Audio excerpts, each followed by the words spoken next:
Les potos, mais alors rien à voir. En plus de YouTube, j'ai exactement 2 tafs et un enfant. Autrement dit, mon poteau, bah faut pas m'en vouloir si je suis pas ultra régulier, t'as capté? Mais normalement, ces prochains temps, ça devrait carburer. Donc tu sais quoi faire si tu veux aider la chaîne. Bah oui.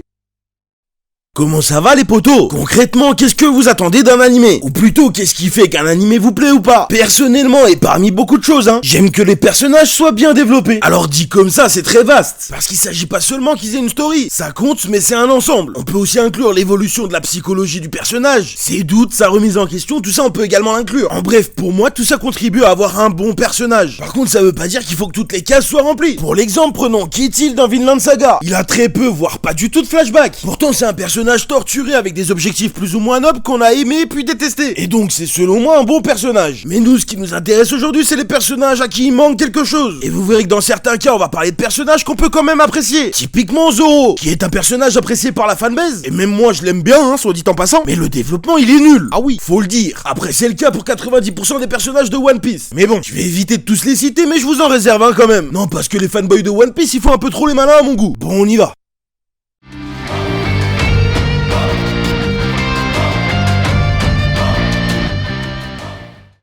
Pour que ça ait eu du sens, l'idée c'est quand même de parler de personnages qu'on a pas mal vus. Donc les personnages que je vais citer auraient pu être mieux développés. Et on va donc commencer tout de suite avec un manga que j'aime beaucoup, Record of Ragnarok, soit Valkyrie Apocalypse. Très clairement, la force de ce manga, c'est justement de développer les personnages. Et le problème, mon petit poteau, bah finalement c'est surtout ceux qui se tapent qui sont développés. Or visiblement, il y en a pour qui l'auteur s'en bat la cuisse. Autrement dit, j'aurais pu citer à peu près toutes les Valkyries. Et pourtant, on peut pas dire qu'elles ont pas d'importance. Mais s'il y en a bien une qui a plus d'importance que les autres, c'est tout simplement Brunhilde. Non mais poto, on peut quasiment la considérer comme le protagoniste principal quand même. Et pourtant on sait absolument rien d'elle. Attention, pour cette vidéo je parlais exclusivement des animés. Tout simplement parce que moi aussi parfois je suis only anime. Mais pour le coup, là c'est même pas le cas. Là où j'en suis, on sait toujours très peu de choses sur elle. On nous a donné un élément très récemment mais c'est maigre. Et donc personnellement j'ai le sentiment que c'est un peu léger. Tout simplement parce que c'est un personnage important qui revient beaucoup. L'élément qu'on a eu récemment confirme que l'auteur l'a pas oublié. Donc je sais très bien qu'elle va être développée un peu plus que ça. Notamment en ce qui concerne ses motivations. Mais pour l'instant, et je suis désolé, pour moi c'est difficile de s'attacher à elle. Ce que je veux dire, et je pense que tu l'as compris, c'est qu'on nous en donne pas assez.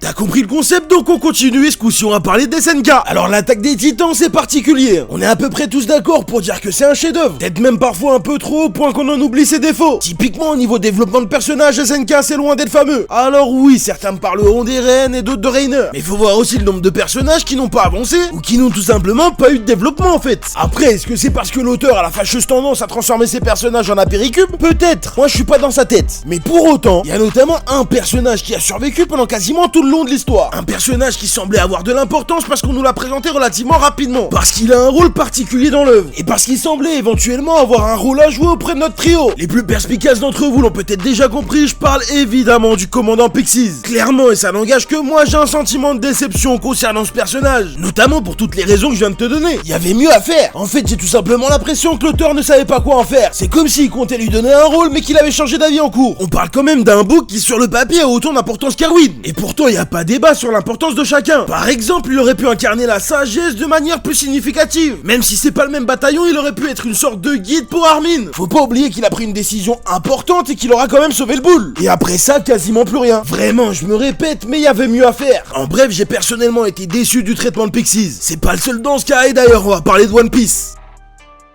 Je suis désolé mon poteau, mais comme je te le disais en intro, des personnages de One Piece qui sont pas assez développés, il y en a beaucoup. J'ai précisé que je parlerai seulement de ceux qu'on a pas mal vus. Même comme ça, il en reste encore beaucoup. Typiquement, il y a des personnages avec un bon potentiel qui m'ont fasciné, mais je peux même pas en parler parce que finalement ils ont disparu de la circulation. Et donc ça rentre pas dans les critères que je me suis imposé. Par exemple, Cavendish. Après, c'est vrai que pour moi, l'arc d'Esrosa, c'est un des meilleurs. Mais je trouve que Cavendish sort du lot. Et pourtant, est-ce que quelqu'un l'a vu? Non, bien sûr que non. Le bug, il a disparu. Peut-être qu'on va le revoir, j'espère en tout cas. Peut-être que ce sera l'occasion de développer un peu plus le personnage. Mais celui dont j'ai envie de vous parler, j'arrive pas, c'est bon. Et pourtant, Dieu sait qu'on le voit, surtout dans l'arc Wano. Et vu que ça fait 3 ans qu'on y est, bon, on parle évidemment de Kid. Est-ce qu'il y a des gens qui l'aiment la Whis? Non, parce que qu'on se le dise. Même l'intrigue autour de Killer sur Wano, parce qu'on savait pas que c'était Killer, parce qu'il avait pas son masque, etc., c'était beaucoup plus intéressant que le personnage entier de Kid. Non mais je le dis, parce que le pélo là, il sert à rien. Il est plat, il est pas intéressant, il apporte rien. Il est censé être plus ou moins le reflet de Luffy, mais l'eau l'éteint tous les jours. jours. Je vais même pas parler du fait qu'il fasse que du bruit pour se prendre des raclés, ou de l'impression constante que le cousin il a qu'une attaque. Ah les deux, mais franchement rien qu'on voit sa ganache. Pourtant on sait quasiment rien de lui, t'as l'impression qu'il évolue pas mentalement. Et encore une fois, je suis désolé de le dire, il apporte pas grand chose. Je le reprécise parce que je sais que dans la communauté One Piece, il y a des petits teubés. Pour cette vidéo, je parle que de l'animé. Donc venez pas me parler du manga ou de databook. Je les lis pas. Tout simplement parce que, au risque de t'étonner, mais je le dis quand même sans vergogne, parce qu'à un moment donné, faut être honnête. Bah oui, faut le dire. J'essaye d'avoir une vie en fait. Bon, et je suis pas du tout en colère, mais fallait le dire. Bah oui. Ceci est un petit moment joué proposé par votre très cher moi-même. Ah oui, bien sûr, tu connais, ça va aussi compter pour le référencement. Dorénavant, régale-toi car à chaque vidéo, un petit jeu de la sorte sera proposé. Donc, poto, fais pas le rat. Joue et donne ta réponse en commentaire. Bisous. T'as 5 secondes si possible sans mettre pause pour trouver ce personnage. Réponse dans la prochaine vidéo.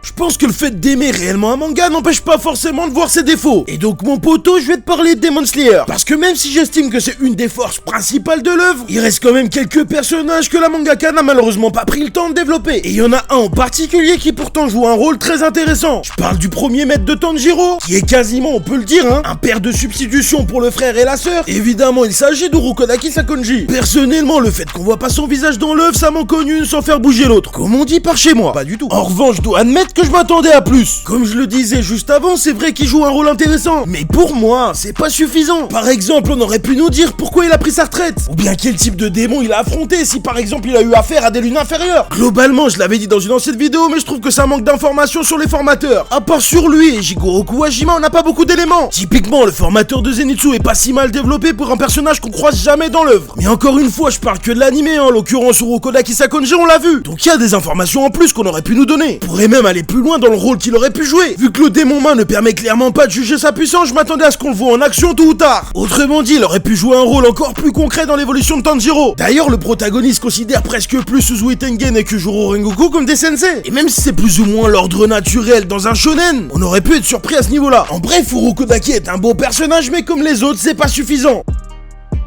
Comme je te le disais en intro, mon poteau, j'ai tendance à plus m'attacher aux personnages qui sont bien développés. Même si je pense qu'il y a des personnages qui n'ont pas besoin d'avoir un développement trop poussé, je pense que c'est mieux avec un minimum syndical. Pour autant, il y a toujours des exceptions. Et donc des personnages qui peuvent nous hyper alors même qu'on sait rien d'eux. Ce qui est dommage, c'est quand on finit par être déçu. Soit parce que le développement met trop de temps à arriver, ou tout simplement parce qu'il y a zéro développement. Dans tous les cas, si cette vidéo vous a plu, j'ai largement de quoi en faire une deuxième. Mais n'hésitez pas à me donner en commentaire vos personnages pour lesquels vous auriez aimé un meilleur développement. Et peut-être que je les inclurai dans une deuxième vidéo s'il y a deuxième vidéo. En attendant, cette vidéo arrive à son terme, j'espère qu'elle t'a plu et je te remercie de l'avoir regardé. C'était le pilier du renard, à la prochaine. ここで大正こそこそ噂話。宇髄さんの家は一夫多妻制で、15になったら3人の妻を。俺も忍びになろっかな。なら今日から忍びの修行だな。いやー。ねえ。神が破れるはずがない。立てよ、時田。